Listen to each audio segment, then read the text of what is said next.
Elham Abedini is currently working as news editor at IRIB news agency.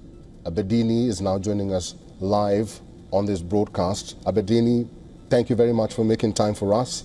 There's a lot that is happening at this hour.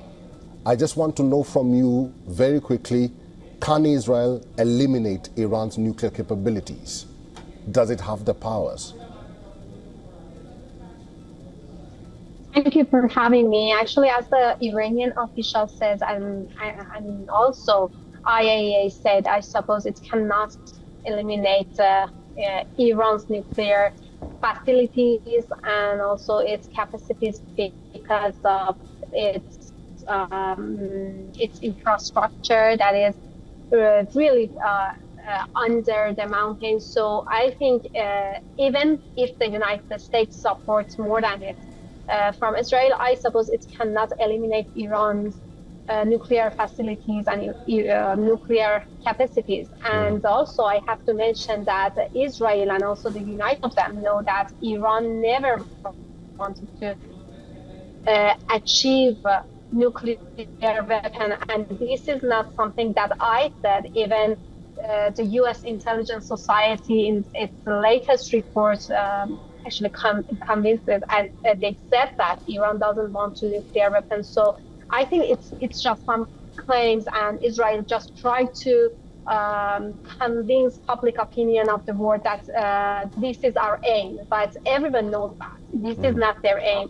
Actually, they more than 20 years later, since 20 years before, they talked about bombing Iran, and every time they said that Iran would achieve nuclear weapon next year, next 5 years, but we've seen that during these years, Iran's never wanted to achieve that, and even the supreme leader said that this is not in our defense doctrine. So I think that the United States and Israel know this, and this is just some claims that they try to convince public opinion of the world.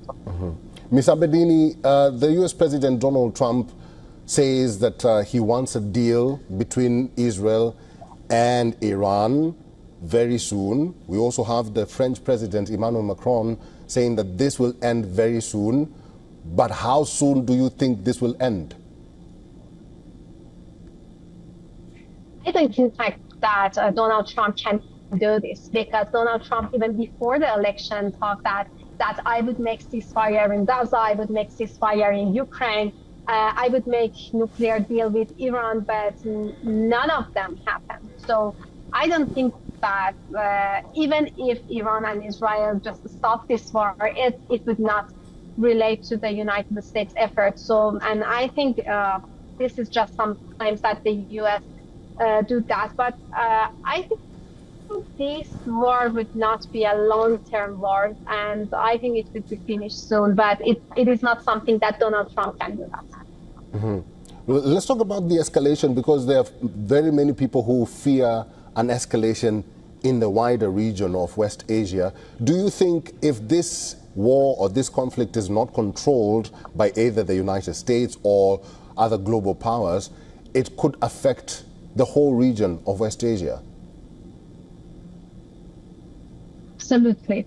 Because I suppose that the U.S. targets, even the U.K. targets in the region are the legitimate target for Iran. And if they decide to assist more than it from Israel, their bases, their personnel would be targets from Iran, and it can involve all the region into a large scale war. I think so. All right. I've been talking to Ms. Abedini. We'll have to leave it there. Thank you very much for talking to WION World is One today. Thank you.